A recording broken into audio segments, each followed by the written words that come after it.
Hello students. Today we are going to discuss disk scheduling algorithms. Now, disk scheduling algorithms is one of the topics from your operating system. And why we have chosen this topic? Because students find it quite difficult uh, to learn disk scheduling algorithms. Okay, so we'll be making it quite simpler. In just few minutes or an hour, we'll be able to grasp it very quickly. Okay. First of all, we'll discuss the structure of a disk. Now, this is the structure of a disk.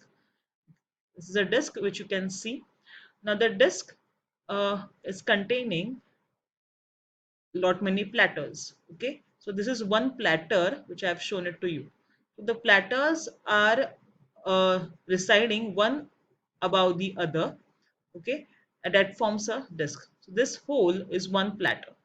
So like that, you can have many platters on each other, residing on each other. Okay. Now these platters are made of magnetic material. Okay. They are usually made for storing the data. Now we'll see how to access the data very quickly using scheduling algorithms. Now this is one platter as I told you. Now in one platter, this is the structure of one platter. Okay, now in one platter you can have many tracks. This is track number 1, this is track number 2, this is track number 3, track number 4 and 5. Okay, so like that you can have many tracks residing on the platter. Now what you can see over here is a read write head. Okay, and this is nothing but an arm. Okay, now read write head is by default residing on this particular track. If you can observe this, it is residing on this particular track. Okay, now if suppose I want to access this data, okay, the data which is residing over here. So what I have to do is I have to bring this read write head from this track to this track. So I have to move the position. Okay, now in between this is my spindle. Now your platter is moving around it. Okay, it is rotating around it. So what I have to do is while it is rotating I have to place this read write head from the current position to a position where I want it.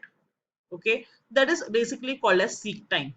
Okay, what we are basically doing over here is we are accessing that particular part or that particular sector.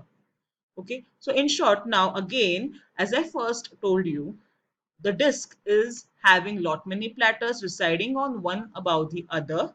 Okay, each platter is having lot many tracks. Now each track will be having sectors. So these are many sectors which you have. Sector 1, sector 2, sector 3 and so on. So these are all your sectors.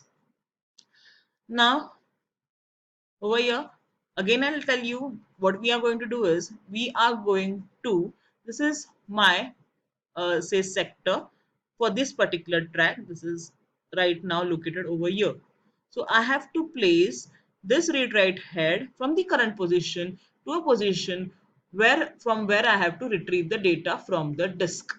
Okay, so in short, if suppose CPU needs a data from a input output device called as a disk, okay, for example a disk, what I have to do is this is my read write head, okay, this is my spindle, okay, the disk is rotating around it, okay, and just imagine all this what I am saying. I have to place the read write head from the current position to the position from where I have to access the data. Okay, so CPU wants a data, for example, from over here. So I have to seek this read write head from the current position to the position from where I will be fetching the data. Okay, now what is disk scheduling? Disk scheduling is there can be many input output requests. Okay, lot many input output requests must be there. So at the same time, suppose there are many input output requests, which input output request is to be attended first or entertained first. Okay, is decided by your disk scheduling algorithm. Okay, and again the scheduling depends upon the performance of the system. Okay, the more the performance of the system, the more the scheduling algorithm is better. If we are selecting a particular disk scheduling algorithm, so that time if it is giving me very good performance, so I'll say that yes, this is a very good or better disk scheduling algorithm from others. Okay, again we'll revise some of the things. Structure of a disk: each platter disk has a flat circular shape like a CD or a DVD. Generally diameter ranges from 1.8 to 5.25 inches. Both the surfaces are covered by a magnetic material. Okay, as I told you over here, both the surfaces are covered by magnetic material. Read write head is attached to disk arm. Okay, read write head is attached to the disk arm. Surface of disk is divided into circular tracks. Okay, now one more thing, both the surfaces, okay, this surface, the surface beneath that particular platter, are available for reading and writing purposes. Both the surfaces are available for read write purpose. Surface of disk is divided into circular tracks. Tracks are further divided into sectors, which we discussed just now. Seek time.